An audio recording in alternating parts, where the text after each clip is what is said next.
12वीचे निकाल आता लागलेले आहेत आणि प्रत्येक घरामध्ये कुठल्या दिशेनं जायचं, करिअरची कुठली वाट निवडायची याबद्दलचे चर्चा प्रश्न सुरू झालेले आहेत. तर या संदर्भानं तुमच्या या निर्णयामध्ये, या डिसिजन मेकिंगमध्ये थोडीशी मदत म्हणून मी एक अशी फील्ड घेऊन आलेलो आहे किंवा त्या संदर्भातली माहिती घेऊन आलेलो आहे, ज्याच्यामुळे तुम्हाला सोपं जाईल की कुठल्या दिशेनं आपण गेलो पाहिजे. मित्रांनो, थोडी वेगळी आणि टिपिकल फील्डपेक्षा थोडं वेगळं काही सांगणारी एक फील्ड आहे. ती आहे management corporate training, consultant, behavioural coach अशा अंगानं जी लोक काम करतात त्या संदर्भातली ही फील्ड आहे. मागच्या 16 वर्षापासून मी या फील्डमध्ये काम करतो आहे आणि या संदर्भानं तुम्हाला थोडीशी माहिती मी देण्यासाठी आलेलो आहे, जेणेकरून तुम्हाला या फील्डबद्दलचं प्राथमिक माहिती मिळेल आणि पुढचे निर्णय जे आहेत ते घेणं तुम्हाला सोपं जाईल. मित्रांनो, मॅनेजमेंट कॉर्पोरेट ट्रेनर किंवा कन्सल्टंट जर बनायचं असेल तर नेमकं सुरुवात कुठून करावी याबद्दलचे बरेच प्रश्न मुलांच्या मनामध्ये असतात, या क्षेत्रामध्ये काम करू इच्छिणाऱ्यांच्या मनामध्ये असतात. तर आपण अगोदर हे बघूयात की कुठल्या प्रकारचं एज्युकेशन तुम्ही जर घेतलं तर तुम्हाला या क्षेत्रामध्ये अतिशय स्मूथली वाटचाल करता येईल. सगळ्यात अगोदर 12वी नंतर तुमचं ग्रॅज्युएशन आणि पोस्ट ग्रॅज्युएशन या पद्धतीनं जर तुम्ही जाणार असाल तर एका टिपिकल ग्रॅज्युएशन तुम्ही केलंच पाहिजे असं काही नाही. तर तुम्ही आर्ट्समध्ये जरी ग्रॅज्युएशन केलं किंवा सायन्समध्ये केलं, कॉमर्समध्ये केलं किंवा मॅनेजमेंटच्या क्षेत्रामधल्या एखाद्या कुठल्याही फील्डमध्ये तुम्ही जर ग्रॅज्युएशन केलं तरीही चालेल. फक्त एक अतिशय महत्त्वाची गोष्ट तुम्ही सगळ्यांनी इथे लक्षात घ्या की हे सगळं करत असताना ज्या कॉन्सेप्ट, ज्या मेथड्स, ज्या टेक्निक्स तुम्ही ग्रॅज्युएशन करताना अभ्यासत आहात, शिकत आहात, त्या अतिशय बारकाव्यानं तुम्ही त्या अभ्यासा. त्याचं सामान्यीकरण करा. त्या कॉन्सेप्ट तुम्हाला समजल्या आहेत का याचा अतिशय साक्षेपानं विचार करा.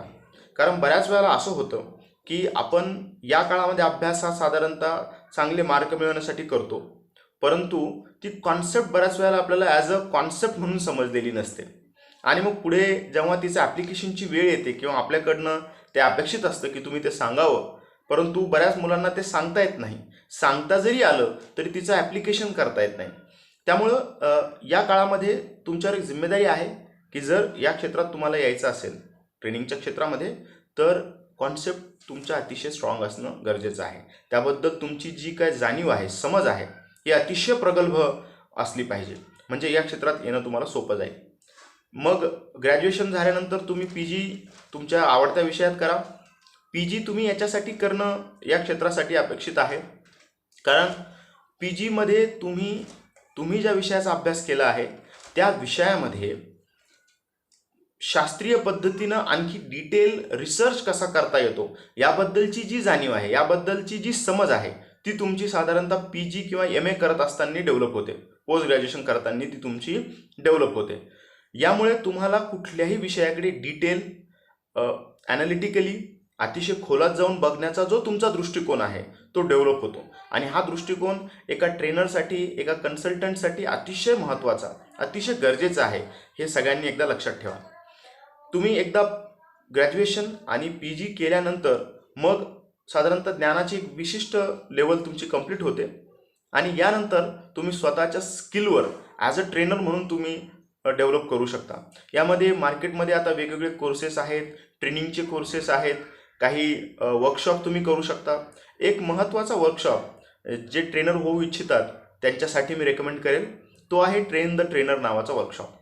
ट्रेन द ट्रेनर नावाचा वर्कशॉप हा थोडा फंडामेंटल वर्कशॉप आहे. 2 दिवसाचा किंवा 3 दिवसाचा वर्कशॉप हा साधारणतः असतो. हा फंडामेंटल याच्यासाठी आहे कारण यामध्ये एका ट्रेनरकडनं शास्त्रीय पातळीवर काय अपेक्षित आहे याचं एक साधारणतः एक जनरल नॉलेज तुम्हाला मिळून जातं, एक डिझाईन तुम्हाला मिळते. एक ट्रेनर ॲज अ फॅसिलिटेटर म्हणून कसा काम करू शकतो, बॅकग्राऊंडमध्ये त्याला काय काम करावं लागतं, ट्रेनिंगचं कंटेंट कसं डेव्हलप केलं जातं, त्याची प्लॅनिंग कशी केल्या जाते, ट्रेनरकडनं त्याची डिलिव्हरी कशा शास्त्रीय पद्धतीने केल्या जाते, याबद्दलचं सगळं नॉलेज तुमचं साधारणतः TTT करत असताना तुमचं उभं राहतं. सोबत PPT प्रेझेंटेशन कसं करायचं आहे, स्वतःची बॉडी लँग्वेज ट्रेनिंग करताना कशी ठेवायची आहे, ट्रेनिंग झाल्यानंतर त्याचा रिटर्न ऑन इन्व्हेस्टमेंट कसा मेजर करायचा आहे, याबद्दलची जाणीव तुमची TTTमध्ये डेव्हलप होते. आता अर्थातच यामध्ये तुम्हाला पूर्ण डिटेल नॉलेज मिळेल की नाही हे सांगता येणार नाही. परंतु पूर्ण याबद्दलचा आवाका तुमचा लक्षात येईल आणि कुठल्या क्षेत्रामध्ये तुम्हाला डिटेल घुसायचं आहे याची एक साधारणतः एक पुसटशी जाणीव तुम्हाला त्यामध्ये डेव्हलप होईल. मग कालांतराने तुमच्या इच्छेनुसार, तुमच्या इंटरेस्टनुसार आणखी खोलात जाऊन तुम्ही अभ्यास करू शकता आणि त्या विशिष्ट भागाचे एक्सपर्ट तुम्ही बनू शकता. उदाहरणार्थ आपण जर म्हणायला गेलं तर ट्रेनिंगमध्ये काही लोक हे फक्त कंटेंट डेव्हलपमेंटमध्ये एक्सपर्ट असतात. त्यांना फक्त कंटेंट डेव्हलपमेंटचं एक्सपर्टिझम लाभलेलं असतो. काही लोक एकदम छान बोलतात त्यामुळे ते एक छान प्रेझेंटर असतात. काही लोक फक्त ROI डेव्हलप करतात. अशा पद्धतीनं तुम्हाला कुठल्या क्षेत्रात जायचं आहे त्याचं पण तुम्हाला यामध्ये नॉलेज मिळेल. आता तुम्ही या पद्धतीने हे स्किल मिळवलं. आपण आता हे लक्षात घेतलं पाहिजे की ट्रेनिंग करत असताना सुद्धा ट्रेनिंगमध्ये कुठल्या विंगमध्ये किंवा कुठल्या स्ट्रीममध्ये तुम्हाला स्पेसिफिकली जाऊन स्वतःला त्यात एक्सपर्ट करायचं आहे. साधारणतः 3 प्रकार हे ट्रेनिंग फील्डमध्ये आपल्याला मोठ्या मोठ्या लेवलला बघायला मिळतात. एक आहे सॉफ्ट स्किल ट्रेनर. साधारणतः वेगवेगळ्या सॉफ्ट स्किल्समध्ये तुम्हाला ते ट्रेन करतात. या संदर्भानं तुम्हाला काही करायचं असेल तर तुम्ही त्या पद्धतीनं तुमचा स्टडी तुम्ही केला पाहिजे. सॉफ्ट स्किल ट्रेनर हा एक त्यातला एक महत्त्वाचा प्रकार आहे.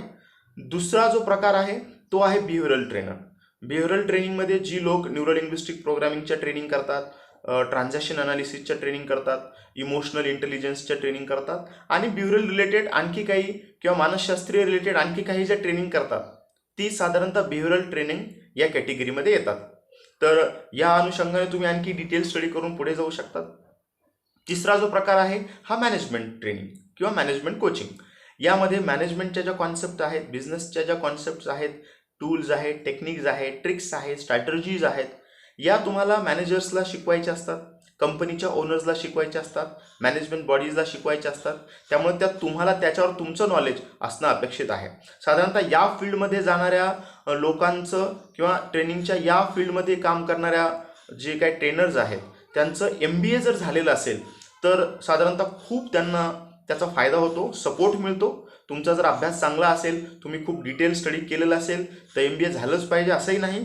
परंतु MBA जर झालं असेल तर MBA सारखा स्टडी केल्यामुळे तुमचं एक वाईड नॉलेज तुमच्या या क्षेत्रामध्ये येतं आणि तुम्ही मॅनेजमेंट कन्सल्टंट या प्रकारामध्ये तुम्ही यशस्वी होऊ शकता. आता या 3 प्रकारामध्ये काम केल्यानंतर तुम्ही छोट्या छोट्या ट्रेनिंग स्वतःसुद्धा काही एक्सपर्ट ट्रेनरकडनं घेऊ शकता जेणेकरून तुमची स्किल डेव्हलप होईल. यानंतरचा महत्त्वाचा मुद्दा आहे ट्रेनर म्हणून लागण्यासाठी एक टिपिकल स्किल तुमच्यामध्ये काही हवं असतं का? तर हो, नक्की हवं असतं. तुमचं कम्युनिकेशनवर तुमची कमांड असणं अतिशय गरजेचं आहे.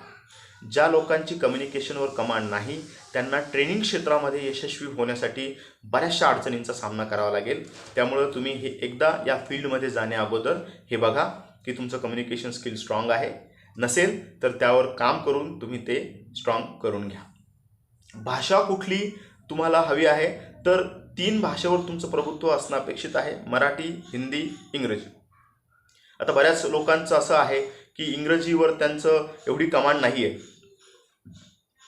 तर मग करायचं काय? आता इंग्रजीवर कमांड नसेल परंतु एक तुम्ही लक्षात घ्या, एका कुठल्या तरी भाषेवर तुमची कमांड असणं गरजेचं आहे. म्हणजे जर तुम्ही मराठीवर तुमची कमांड असेल तर तुम्हाला मराठी अतिशय छान पद्धतीनं शब्दांचा योग्य वापर करून सोप्या भाषेमध्ये कॉन्सेप्ट समोरच्याला समजून सांगण्याचं स्किल तुमच्याकडे पाहिजे. म्हणजे तुमचं काम भागून जाईल.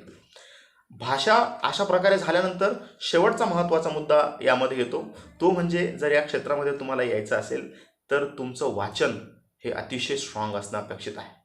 वाचन तुमचं स्ट्रॉंग असेल तर वेगवेगळ्या विषयांचं नॉलेज तुम्हाला असेल तर शिकवताना लोकांच्या, पार्टिसिपेंट्सच्या, शिकणाऱ्याच्या मनस्थितीनुसार, त्यांच्या बॅकग्राऊंडनुसार, ते ज्या फील्डमधून आलेले आहेत त्या फील्डनुसार उदाहरणं तुम्हाला सांगता येतात.